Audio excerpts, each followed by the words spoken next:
यो जुन भ्रमात्मक घोषणा, यो नेपाली जनतालाई ठग्ने घोषणा, नेपाली जनतालाई अल्मल्याएर महाकाली सन्धिमा जसरी त्यो संकल्प प्रस्ताव बनेको थियो, कहाँ छ त्यो संकल्प प्रस्ताव? म प्रधानमन्त्री शेरबहादुर देउबाजीलाई देशभक्त नेपालीको तर्फबाट सोध्न चाहन्छु।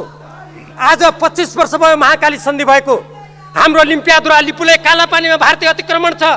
प्रधानमन्त्री शेरबहादुर देउबाजी, तपाईको त्यो संकल्प प्रस्ताव कहाँ छ? जवाफ दिनुहोस्। तपाईँ आज फेरि अर्को भ्रमात्मक घोषणा गरेर नेपाली देशभक्त जनतामाथि सडकमा हजारौं सुरक्षाकर्मी ओह्रालेर तपाईँ दमन गरेर आज राति यसरी यसलाई अनुमोदन गराउँदै हुनुहुन्छ।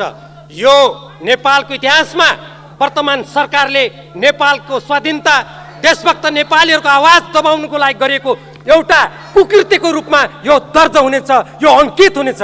मान्यजीले चुनौती दिनुभएको छ, तपाईको चुनौती म स्वीकार गर्छु। सडकमा बहस गर्ने कि संसदमा अछाममा गर्ने कि काठमाडौँमा स्वीकार्य छ।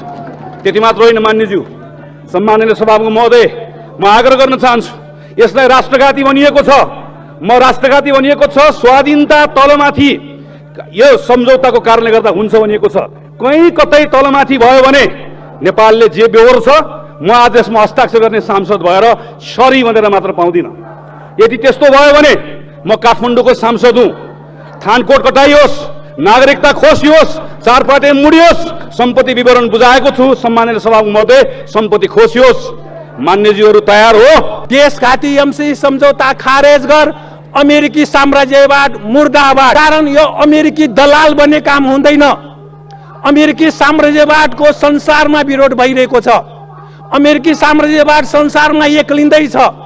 त्यसकारण यो सम्झौता यो सदनमा पास गर्नुहुन्न।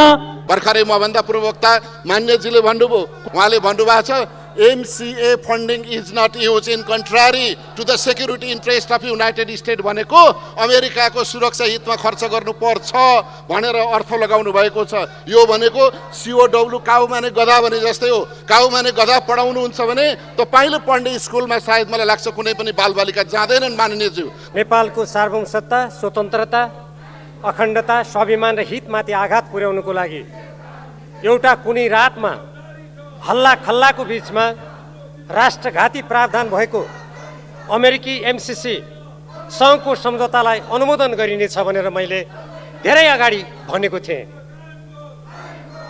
त्यसको साथसाथै नेपालको संविधानको धारा 279 बमोजिम सङ्घीय कानुनको अभावमा यो सम्झौता प्रतिनिधि सभा समक्ष पेश गर्नै मिल्दैन थियो।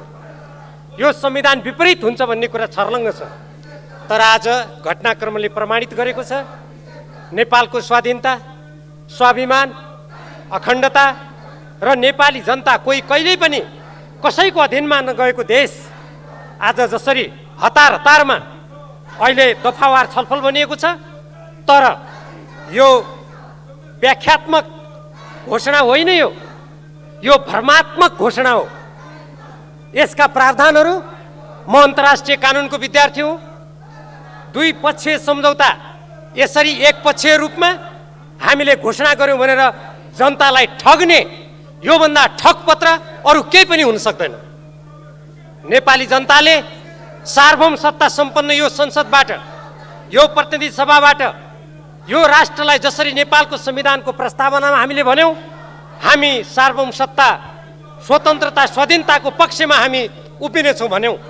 तर यसरी निर्लज्जताका साथ नेपाली जनताबाट निर्वाचित भनिएको सरकारले जुन काम गरेको छ, यो नेपाली स्वाधीनताको लागि नेपाली जनताले लडेको लडाइँमा एउटा कलङ्कको रूपमा यो इतिहासमा अंकित हुनेछ।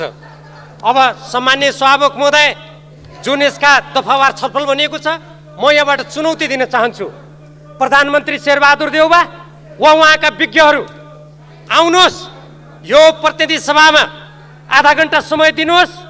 म कसरी मूल कम्प्याक्ट सम्झौता, कार्यान्वयन सम्झौता, त्यसपछि गरिएका 1 दर्जन सम्झौताका कयौं प्रावधानहरू कसरी राष्ट्रघाती छन्, कसरी नेपालको संविधान मिच्छन्, कसरी नेपालको राष्ट्रिय सुरक्षामाथि आघात पुर्याउँछन्, कसरी स्वतन्त्र परराष्ट्र नीतिमाथि आघात पुर्याउँछन्, कसरी हाम्रो भूमिमाथि विदेशी कम्पनीको कब्जा हुन्छ, कसरी अमेरिकी वर्तमान कानुन र भविष्यको कानुन मान्नुपर्ने कुरा हामीमाथि थोपरिन्छ कसरी एमसिए नेपाल भन्ने विकास समिति अन्तर्गत खोलिएको एउटा सानो कार्यालय बनेको छ उसले विभिन्न मन्त्रालयहरूसँग सम्झौता गरेर कसरी समानान्तर सरकार सञ्चालन गरेर नेपालको अस्मितामाथि धावा बोलेको छ म प्रमाणित गरिदिन्छु म चुनौती दिन्छु को विद्वान को यो सरकारका सल्लाहकार हुनुहुन्छ आउनुहोस् यदि मलाई सम्माननीय सभामुख महोदय समय हुन्छ भनेर मैले प्रत्येक यी सम्झौताका धाराहरू दफाहरू मसँग यहाँ मैले ती जस्ताको तस्तै यहाँ लिएर आएको छु के मलाई त्यो समय दिइन्छ मलाई थाहा छ जसले हतारतारमा यत्रो ठुलो नेपाली जनताले उठाएको विषय यति राष्ट्रियताको सवालसँग गाँसिएको विषयलाई हतार हतार यसरी जुन पारित गर्न खोजिँदैछ यो नै नेपालको स्वाधीनताको विरुद्ध गरिएको नाङ्गो षड्यन्त्रको पुष्टि हुने प्रमाण हो कुनै पनि देशभक्त नेपालीले कुनै पनि देशप्रति जिम्मेवार सरकारले यसरी रातारात हतार हतार संविधान मिचेर यो प्रतिनिधि सभाका कतिपय प्रक्रियागत कुरा मिचेर यसरी पेश गर्दैन यदि सरकार इमान्दार भएको भए उसले भन्नु पर्थ्यो हामी यसका जुन प्रावधानहरू अहिले कथित यो जुन भ्रमात्मक घोषणा यो नेपाली जनतालाई ठग्ने घोषणा नेपाली जनतालाई अल्मल्याएर महाकाली सन्धिमा जसरी त्यो संकल्प प्रस्ताव भनेको थियो कहाँ छ त्यो संकल्प प्रस्ताव म प्रधानमन्त्री शेरबहादुर देउबाजीलाई देशभक्त नेपालीको तर्फबाट सोध्न चाहन्छु आज 25 वर्ष भयो महाकाली सन्धि भएको हाम्रो लिम्पियादुरा लिपुले कालापानीमा भारतीय अतिक्रमण छ प्रधानमन्त्री शेरबहादुर देउबाजी तपाईको त्यो संकल्प प्रस्ताव कहाँ छ जवाफ दिनुहोस् तपाई आज फेरि अर्को भ्रमात्मक घोषणा गरेर नेपाली देशभक्त जनतामाथि सडकमा हजारौं सुरक्षाकर्मी ओह्रालेर तपाई दमन गरेर आज राति यसरी यसलाई अनुमोदन गराउँदै हुनुहुन्छ यो नेपालको इतिहासमा वर्तमान सरकारले नेपालको स्वाधीनता देशभक्त नेपालीहरूको आवाज दबाउनुको लागि गरेको एउटा कुकृत्यको रूपमा यो दर्ज हुनेछ यो अंकित हुनेछ म फेरि पनि भन्दछु यसका जुन धारा र दफाहरू छन् यी धारा र दफा अन्तर्राष्ट्रिय कानुन बमोजिम हाम्रो माननीय श्री राजकिशोर यादव साल माघ 15 देखि 2078 फागुन 15 सम्म 12 वर्ष 1 महिना नेपालको मन्त्री परिषदमा बस्नुभएको सबै सदस्यहरूले यो सम्झौता राष्ट्रघाती भन्नुभन्दा पहिला एकपटक ख्याल गरौँ होइन भने केही समय अगाडि मान्य मन्त्रीजीले म क्याबिनेटमा थिएँ तर त्यो दिन मेरो पेट दुखेको थियो भनेको जस्तै अरूले पनि कि मैले त्यो दिन भाङ खाएको थिएँ म सुरुमा थिइनँ भनेर भन्नुपर्ने अवस्था आउँछ कतिपय मान्यहरूले के भन्नुभयो 2019 पछि एक गोप्य सम्झौता भएको छ एउटा सम्झौता भएको वन मन्त्री शक्ति बस्नेत एउटा सम्झौता भएको ऊर्जा मन्त्री वर्षमान पुन एकजना सम्झौता भएको मन्त्री बसन्त नेम्बाङ यहाँ नारा लगाउँदै हुनुहुन्छ कोसँग भएको गोप्य सम्झौता हामी कसलाई के भ्रम दिँदैछ त्यसैले म यो त्यो आरोप लगाउन चाहन्न म यति मात्र आग्रह गर्न चाहन्छु हामी सबैले गर्यौं गल्ती स्वीकारौँ होइन हामी सबैले गर्यौं जिम्मेवारी लिउँ गलत केही गरेका छैनौँ सही गरेका छौँ हामी आज यहाँ भित्र लेखिएको कुराहरूको थप व्याख्या गर्यौं यो व्याख्याको अर्थ के हो यो सम्झौतामा जे लेखिएको छ र त्यसलाई जसरी आज हामीले व्याख्या गरेका छौँ यो भन्दा बाहेक अब एउटा दायित्व पनि नेपालमाथि सृजना हुँदैन दायित्व सृजना भयो भने तत्क्षण नेपालले सन्धि खारेज गर्छ हामी आइपीएस भन्छौँ हामीले सम्झौतामा लेखेका छौँ छैनौँ हामीले अमेरिकालाई सोध्यौँ हो भन्यो होइन आज हामीले प्रश्न लेख्यौँ जो बाइडेनको रिपोर्ट हामीले 2022 को हेऱ्यौँ अब हामी जबरजस्ती आइपीएस भनिरहेका छौँ भोलि यो सम्झौता गरे बापत अमेरिकाले कुनै पनि आफ्नो सैन्य स्वार्थमा नेपाल आउनुपर्छ भनेर भन्यो भने तत्क्षण नसोचिकन यो सन्धि खारेज गर्ने आत्मविश्वास र हैसियत हामीले राख्नुपर्छ हामीले अरू तमाम विषयहरूका बारेमा यसै गरिकन व्याख्यात्मक घोषणामा सुन्यौँ यसका बारेमा बुदा छलफल गर्न सकिन्छ समय भएन एकजना मान्यजीले यहाँ उभिएर के भन्नुभयो यहाँ यसको सम्झौता यसमा हस्ताक्षर गर्ने सबै गद्दार 2073 साल 3 महिना 31 गते मान्य भीम रावल उप प्रधानमन्त्री हुनुभएको क्याबिनेटले प्रस्ताव पारित गर्छ एमसीसीबाट प्रस्तावित कम्प्याक्ट कार्यक्रम तयार गर्नका लागि 1 अरब 13 करोड लिने त्यो दिन मान्यजीको पनि पेट दुखेको थियो 2074 साल जेठ 19 गते प्रचण्डको क्याबिनेटको मन्त्री थिएँ म त्यसैले म यो जिम्मेवारीमा भएकोले म यसलाई स्वीकार गर्छु यसलाई सच्याउन सकिन्छ संकल्प मार्फत सर्वस्वीकृत बनाउन सकिन्छ लेटर अफ एक्सचेन्ज मार्फत थप स्पष्ट बनाउन सकिन्छ परिमार्जन के गर्न सकिन्छ भनेर गएको 2 वर्षदेखि काम गर्दै आएको छु र आज व्याख्यात्मक घोषणा आउँदै गर्दा खुसी छु मान्यजीले चुनौती दिनुभएको छ तपाईको चुनौती म स्वीकार गर्छु। सडकमा बहस गर्ने कि संसदमा अछाममा गर्ने कि काठमाडौँमा स्वीकार्य छ। त्यति मात्र होइन मान्यज्यू, सम्माननीय सभामुख महोदय, म आग्रह गर्न चाहन्छु, यसलाई राष्ट्रघाती भनिएको छ। राष्ट्रघाती भनिएको छ, स्वाधीनता तलमाथि यो सम्झौताको कारणले गर्दा हुन्छ भनिएको छ। कहीँ कतै तलमाथि भयो भने नेपालले जे बेहोर छ, म आज यसमा हस्ताक्षर गर्ने सांसद भएर सरी भनेर मात्र पाउँदिनँ। यदि त्यस्तो भयो भने म काठमाडौँको सांसद हुँ। थानकोट कटाइयोस्, नागरिकता खोसियोस्, चारपाटे मुडियोस्, सम्पत्ति विवरण बुझाएको छु सम्माननीय सभामुख महोदय, सम्पत्ति खोसियोस्। मान्यज्यूहरू तयार हो? यदि यही 5 वर्षभित्रमा आज जनतालाई भनेको कुरा, सेना आउँछ, स्वाधीनता लुटिन्छ, सम्पत्ति अरूले लिएर जान्छ, अमेरिकी कानुन लागू हुन्छ भनेको कुरा 5 वर्षमा सम्झौता सकिँदै गर्दाखेरि भएन भने त्यो कुरा गर्नलाई तयार हो? तयार हो भनेदेखि भने यो पनि चुनौती हो। सम्माननीय सभामुख महोदय, राष्ट्रवाद र देशभक्तिको फरक भनेको नक्कली राष्ट्रवादी आफ्नो नारामा मान्छेलाई मर्नको निम्ति उचाल्छ, मार्न तयार हुन्छ। म देशभक्त हो, मर्न तयार हुन्छु। नक्कली राष्ट्रवादी र देशभक्तिको फरक नेपाली जनताले थाहा पाउँछन्, थाहा पाउनुपर्छ। संसदमा पनि थाहा पाउनुपर्छ, सडकबाट पनि थाहा पाउनुपर्छ। धन्यवाद।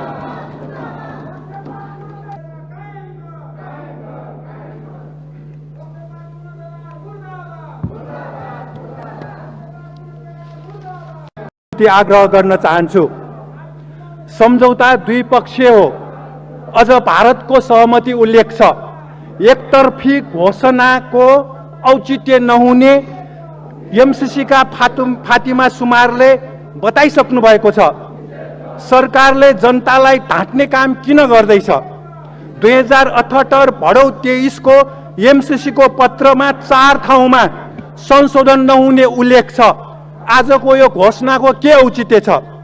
आईपीएस को भिजन 2019 मा पृष्ठ 13 मा एमसीसी को खर्च सैन्य मोर्चा भएको उल्लेख छ। यही हो आईपीएस को पृष्ठ 13। यो आईपीएस को भिजन पृष्ठ 13 मा हेरौं, एमसीसी भनेको अमेरिकी सैन्य मोर्चा आईपीएस भनेर लेखिएको छ। दफा 7.1 मा सम्झौता नै लागू हुनेछ भनेर लेखिएको छ स्पष्टसँग। दफा 6.8 मा एमसीसी को हैसियत नेपालीको मृत्यु भए पनि कतै उजुरी दिन नपाउनेछ। यहाँ खोइ यो घोषणामा आएको खोइ।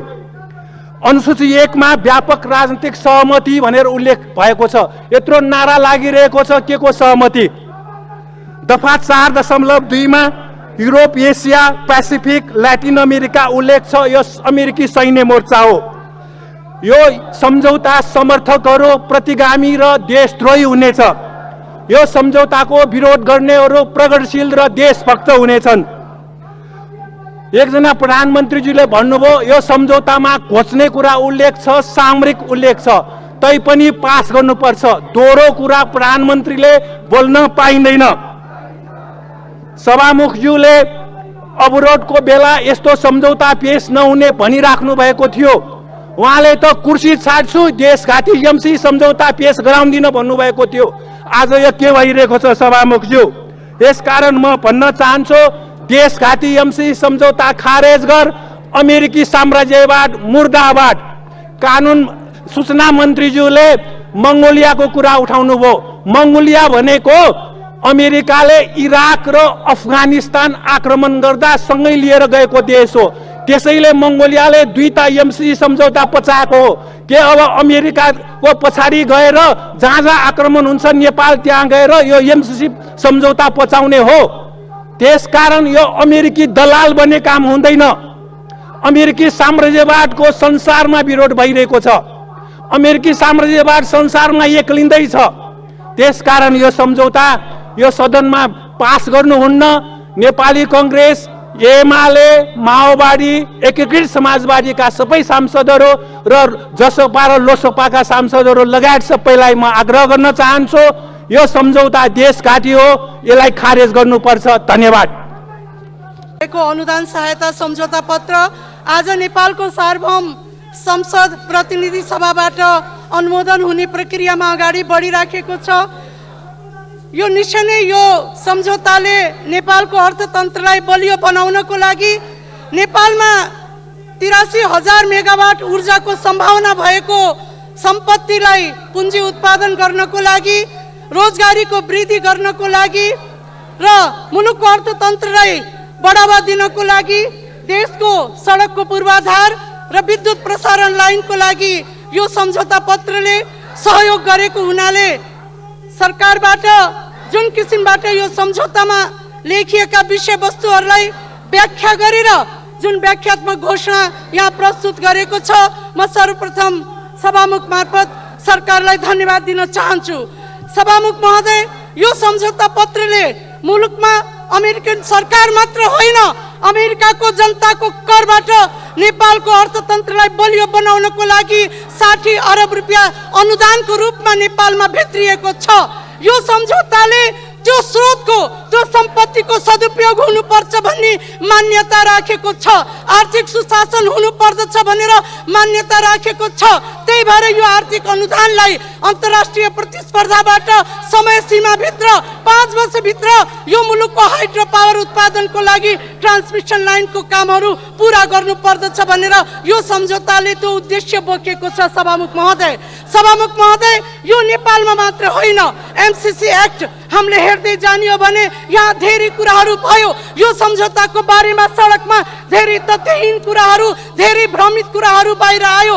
समाजलाई विखण्डन गर्ने, समाजलाई विभाजन गर्ने किसिमका बहसहरू बाहिर धेरै उठेका छन्। सभामुख महोदय, यो एमसीसी एक्टको हामीले हेर्ने हो भने यसले नेपाल मात्र होइन, विश्वका 46वटा देशमा यो एमसीसीले परियोजना अगाडि बढाउनको लागि सहयोगहरू दिएको छ।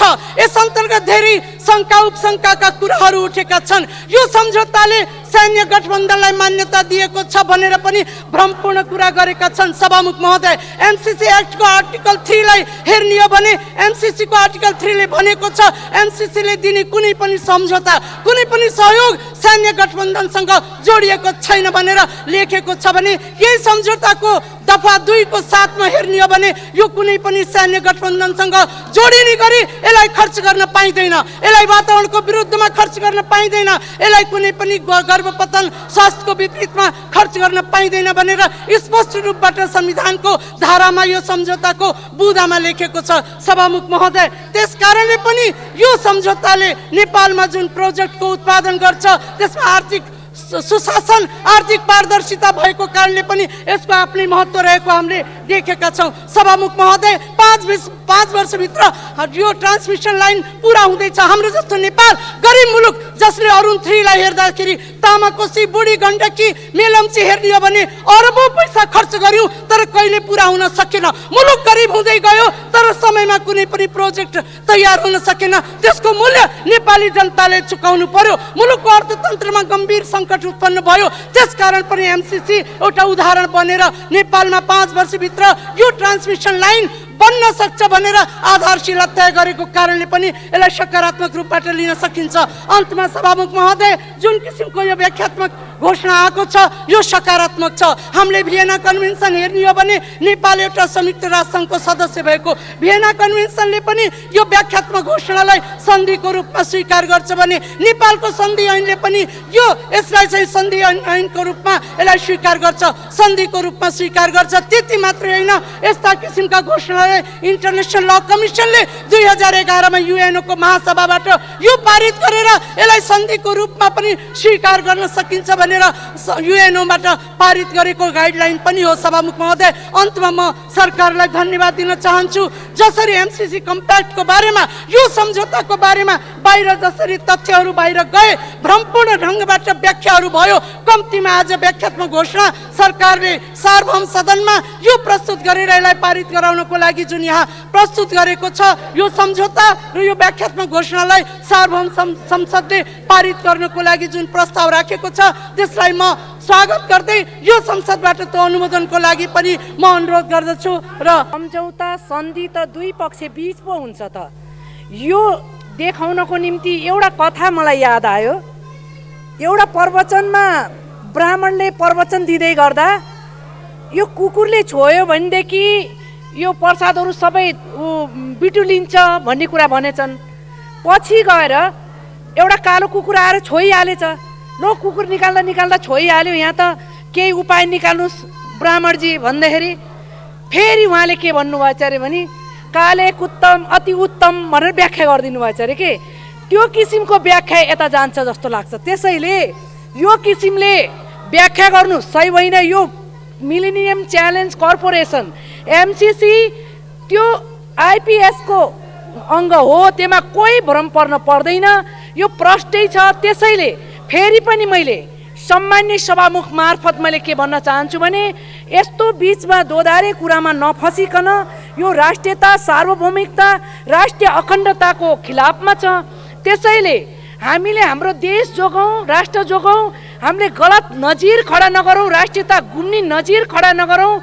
फेरि भोलि त्यही नजिर खडा गर्दै अरूले पनि हाम्रो भूमि उपयोग गर्ने किसिमले यो भूमि एउटा थलो क्रीडा थलो पुरै यहाँ युद्धको थलो बनाउने किसिमले हामीले त्यो किसिमको वे नदिउँ। त्यसैले सम्मान्य सभामुख महोदय, म उहाँ मार्फत फेरि पनि यो सम्मानित यो सदनमा हाम्रा मान्य सदस्यजीहरूलाई विनम्र अनुरोध के गर्छु भने यो विषयमा भ्रम नपरिकन यसलाई एमसिसीलाई खारेज गर्नको निम्ति मतदानद्वारा नै खारेज गरिदिनको निम्ति म विनम्र अनुरोध गर्न चाहन्छु। धन्यवाद।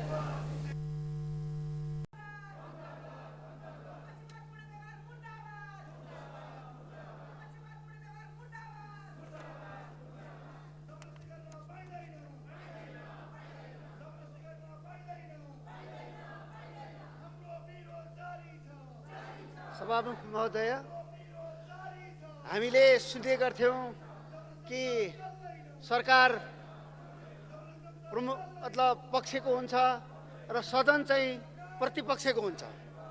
तर आज हामी के देखिरहेका छौँ भने सदनमा प्रतिपक्ष ओयल घेरेर बसेको छ। त यो स्थितिमा यो कुराहरू यति महत्त्वपूर्ण कुराहरू अगाडि बढाउनु एउटा दुःखद छ। इतिहासमा यो कुराको अवश्य पनि मूल्याङ्कन हुनेछ, इतिहासले यसलाई अवश्य पनि याद गर्नेछ। महत्त्वपूर्ण कुरा के भने जस्तो यो जो आज इन्टरप्रिटेसन आएको छ यसको बारेमा अहिले नै यो मान्य छ कि छैन, यसको भ्यालिडिटी हुन्छ कि हुँदैन भन्ने चर्चा परिचर्चा चल्दै गइरहेको छ। त मुख्य कुरा के भने अमेरिकाले नेपालसँगको मित्रतालाई महत्त्व दिन्छ भने यसलाई उसले स्वीकार गर्नुपर्दछ र यसलाई रेसिप्रोकल बेसिसमा उसले यसलाई मान्यता दिँदै हामीलाई चिठी पठाउनुपर्छ। यदि उसले यसलाई मान्यता दिँदैन भने त कसको के लाग्छ र? अब माइट इज राइट एनिमल किङडमतिर जाने हो भने त केही भन्नु छैन। तर मान्य सदस्यहरू, आज संसार एउटा नयाँ शीतयुद्धतर्फ अगाडि बढिराखेको छ र सबैले खास गरेर नेपाली कङ्ग्रेसको साथीहरूले पनि यो ह्याङओभरबाट बाहिर निस्कनै पर्छ कि यो शीतयुद्ध पहिला चलेको जस्तो नेटो र वार्साको जस्तो शीतयुद्ध होइन। अहिले क्रान्तिको प्रसार गर्नको निम्ति यो युद्ध भइराखेको छैन।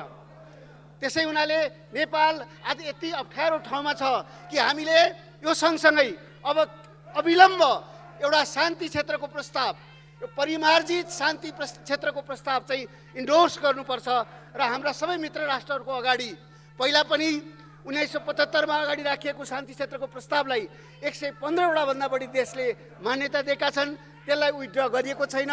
नेपाल सुरक्षित रहनको निम्ति, किनभने आज भारत अमेरिकाको रणनीतिक साझेदार बन्दैछ र चीन अर्को शिविरको केन्द्र हो।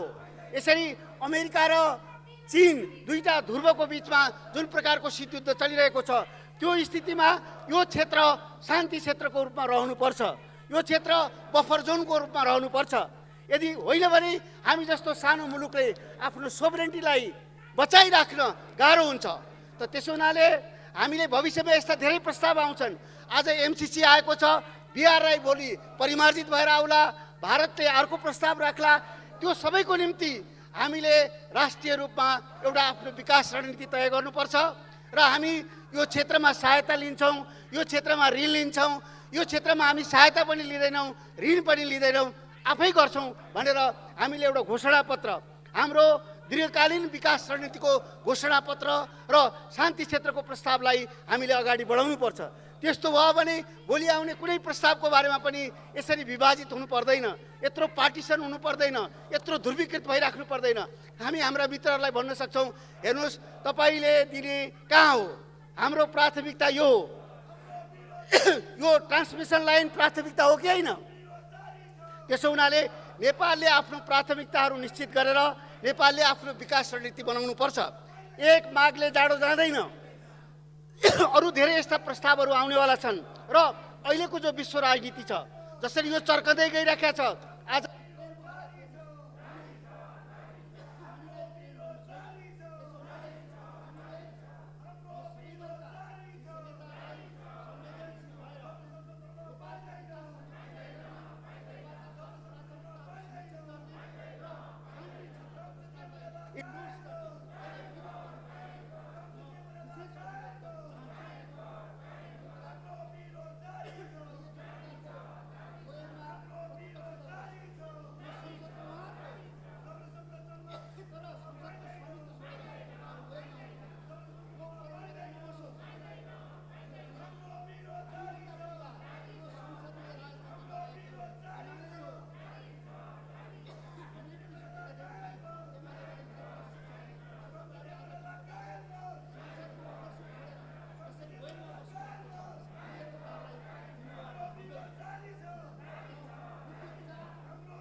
माननीय श्री पार्वती कुमारी बिसुङके, समय 3 मिनेट। यसपछि मान्य श्री दुर्गा पौडेल। मित्रवत सम्बन्ध, मैत्रीपूर्ण सम्बन्ध भएको र नेपालको सार्वभौमिकताका लागि नेपाल एक सार्वभौम सत्ता सम्पन्न स्वतन्त्र राज्य हो भनेर संयुक्त राष्ट्र सङ्घमा सदस्यताका लागि प्रस्ताव गर्ने र नेपालको आर्थिक समृद्धिका लागि र नेपालको अन्तर्राष्ट्रिय सम्बन्धका लागि निरन्तर प्रथम ठुलो सहयोगी मित्र राष्ट्र अमेरिकाले नेपालको आर्थिक समृद्धिका लागि, नेपालको विकासका लागि, नेपाल र नेपाली जनताको हितमा प्रदान गरेको अनुदान, एमसिसीले प्रदान गरेको एमसिए नेपाल विकास समितिको विषयलाई लिएर आज जहाँ जति चर्चा भएको छ, भ्रम फैलाइएको छ, यसैका कारणले आज हामी यो ठाउँमा उभिएर छलफल गर्न बाध्य भएका छौँ। नेपालको भौगोलिक अवस्थिति, दुईटा ठुला मुलुकहरू हाम्रा छिमेकी मित्र राष्ट्रहरू छन् र मित्र राष्ट्रहरूको आर्थिक समृद्धिको दरमा नेपालको जुन आर्थिक वृद्धि दर कम छ, त्यसैका कारणले हामी अनुदान, ऋण र सहयोगमा हाम्रो मुलुक सञ्चालन गर्नुपर्ने छ।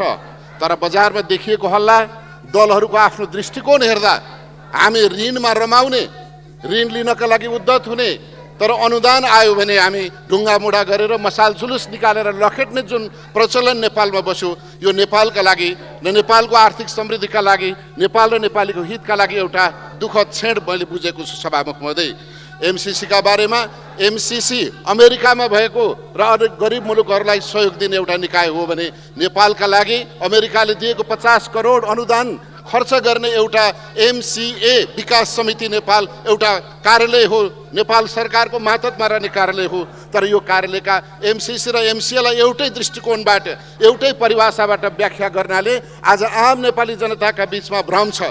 भर्खरै मभन्दा पूर्ववक्ता मान्यजीले भन्नुभयो, को विज्ञ छ आउनुहोस् म पढाउँछु भन्नुभयो। म तपाईँलाई एउटा मात्रै लाइन भन्न चाहन्छु, सभामुख महोदय, मैले सकिहालेँ। उहाँले भन्नुभएको छ, MCA funding is not used in contrary to the security interest of United States भनेको अमेरिकाको सुरक्षा हितमा खर्च गर्नुपर्छ भनेर अर्थ लगाउनु भएको छ। यो भनेको COW काउ माने गधा भने जस्तै हो। काउ माने गधा पढाउनुहुन्छ भने तपाईले पढ्ने स्कुलमा सायद मलाई लाग्छ कुनै पनि बालबालिका जाँदैनन् माननीयज्यू। त्यसैले यस्ता खालका थुप्रै भ्रमपूर्ण अर्थ लगाएर आज तपाईले भ्रमको बिस्कुन बानेश्वरमा छर्नु भएको छ। त्यो बानेश्वरमा छरेको बिस्कुनलाई आज तपाईहरुले उठाउनु पर्ने बाध्यता भएको छ। त्यसैले आज एउटा व्याख्यात्मक टिप्पणी आएको छ, यसले भलै बजारमा छरिएका भ्रमहरूलाई मत्थर गर्नका लागि सहयोग पुगेको छ। यो भ्रमलाई मत्थर गर्नका लागि तयार गरिएको व्याख्यात्मक टिप्पणी बनाउने माननीय सदस्यहरू र नेताहरूलाई हार्दिक धन्यवाद दिँदै एमसिसी परियोजना पास गरौँ। नेपालको समृद्धिमा आगामी दिनमा ऋण होइन, हामीले ऋण न्यून गरौँ, अनुदान बढाउँ र अनुदान बढाउने वातावरण बनाउँ भन्दै म यहाँहरू सबैसँग बिदा हुन्छु। धन्यवाद। जय नेपाल।